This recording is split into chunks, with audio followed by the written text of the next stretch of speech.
The conception of sacred space in the Sufi-inspired Hizmet movement associated with Fethullah Gulen is neither locative nor utopian, I'll contend, but combines elements of both.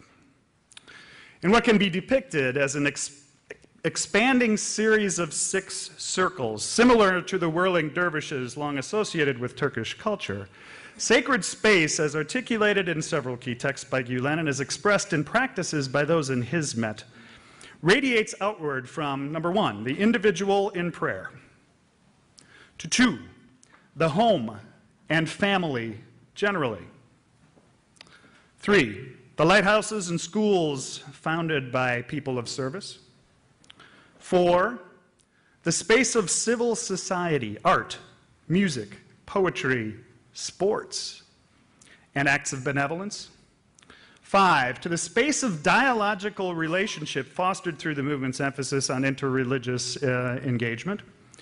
And finally, to the space of nature itself, as evident in Hizmet's emphasis on scientific learning and practice, that together form what we might call a secular sacrality, or what we might call a pragmatic mysticism. In the Hizmet movement, I'll suggest, sacred space is above all moral space.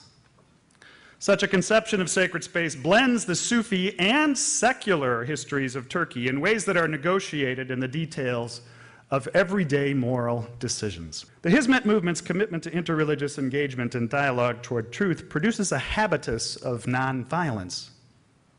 In other words, dialogue creates a sacred space, neither locative nor utopian, but rather a field in which moral, here invoking my mentor, Martin Marty, and his sense of a clearing, perhaps, a field in which moral practices of nonviolent engagement and persuasion can flourish. One of Gulen's favorite verses from the Quran is the one, I can't cite surah and verse for you, but it reads, and I'm paraphrasing, I have made you different tribes and nations so that you may know each other. Now again, my translation may be off, but somebody who knows Arabic can help me out on that. But he quotes it all the time. And I think the way it gets instantiated or put into practice in the movement, 2 dramatic ways, would be through an event like this one, where we come from very different places, very different traditions, very different commitments, and yet we're learning together to recognize that difference and learn from one another how to live in peace. So the practice of interreligious dialogue and its central importance for him. But then secondly, education. And we'll hear more about this tomorrow in the paper on the schools in Nigeria, but I had the opportunity to visit 2 of the schools in Uganda and several of the schools in Uganda and Kenya, and was stunned to learn that 75% of the students at this school in Kampala are Christian. And here you have young men learning together, across the range of the curriculum from very different tribes and traditions, studying together, living together every day, and learning to live together in peace. And one last anecdote to sort of wrap this up. Last weekend, some of you know, was the American Academy of Religion meeting in Atlanta, Georgia, the professional guild of scholars of religion.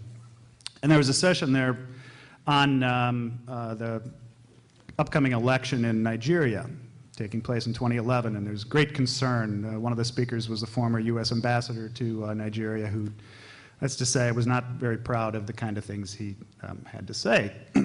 Jacob Olapuna, on the other hand, was there from Harvard, who spoke about possibility of the indigenous traditions, building bridges, and the fact that every Muslim is also a practitioner of some indigenous practices. The same is true of Christians. And so we need to think about the multiple identities of people. A young man came up afterwards and spoke and said just some eloquent things, and Nigerian, and I asked him, just out of curiosity, so are you familiar with Hizmet?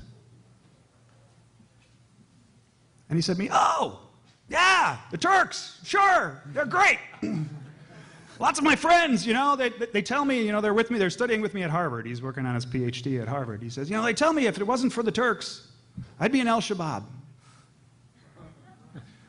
I'll leave it there by way of knowing the other and the possibilities and the ways the movement builds that into place.